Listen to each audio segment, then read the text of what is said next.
সরকারি কর্মকর্তা কর্মচারীদের নতুন বেতন কাঠামো নির্ধারণের জন্য পে কমিশন গঠন করা হয়েছে। এই কমিশনের প্রধান করা হয়েছে সাবেক অর্থসচিব জাকির আহমেদ খানকে।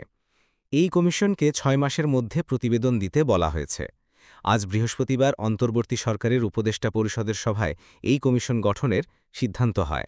সভায় সভাপতিত্ব করেন প্রধান উপদেষ্টা অধ্যাপক মোহাম্মদ ইউনুস। প্রধান উপদেষ্টার প্রেস উইং এ তথ্য জানিয়েছে। বর্তমানে ২০১৫ সালের পে স্কেল অনুসারে সরকারি কর্মকর্তা কর্মচারীরা বেতন ভাতা পান। বর্তমানে সরকারি কর্মকর্তা কর্মচারী আছেন প্রায় ১৫ লাখ। ২ বছরের বেশি সময় ধরে দেশে উচ্চ মূল্যস্ফীতি বিরাজমান। এতে মানুষের প্রকৃত আয় কমে যাচ্ছে। এমন প্রেক্ষাপটে নতুন বেতন কাঠামো নির্ধারণে নতুন পে কমিশন গঠন করা হল। অন্তর্বর্তী সরকার দায়িত্বে আসার পর থেকে সরকারি কর্মচারীদের মহার্ঘ ভাতা নিয়ে নতুন করে আলোচনা শুরু হয় ২০২৪ সালের নভেম্বর থেকে।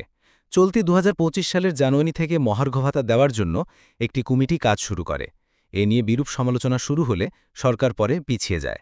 পরে চলতি অর্থবছরের বাজেটে সরকারি কর্মকর্তা কর্মচারীদের বিশেষ সুবিধা দেওয়ার কথা বলেন অর্থ উপদেষ্টা সালেহুদ্দিন আহমেদ। বাজেট সংক্ষিপ্তসার অনুযায়ী চলতি ২০২৫-২৬ অর্থবছরে সরকারি কর্মকর্তাদের বেতন বাবদ ১৩,৪৮৩ কোটি ও কর্মচারীদের বেতন বাবদ ৩০,০৪৮ কোটি টাকা বরাদ্দ রাখা হয়েছে। তাদের ভাতা বাবদ বরাদ্দ ৪১,১৫৩ কোটি টাকা।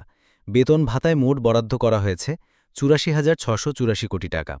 চলতি ২০২৪-২৫ অর্থবছরের মূল বাজেটে সরকারি কর্মকর্তাদের জন্য মোট বরাদ্দ ছিল ৮২,৯৭৭ কোটি টাকা। সেই হিসেবে বেড়েছে ১,৭০৭ কোটি টাকা। ক্যারিয়ার বুস্টার একাডেমি সরকারি চাকরিজীবীর দ্বারা পরিচালিত একমাত্র বিশ্বস্ত চ্যানেল।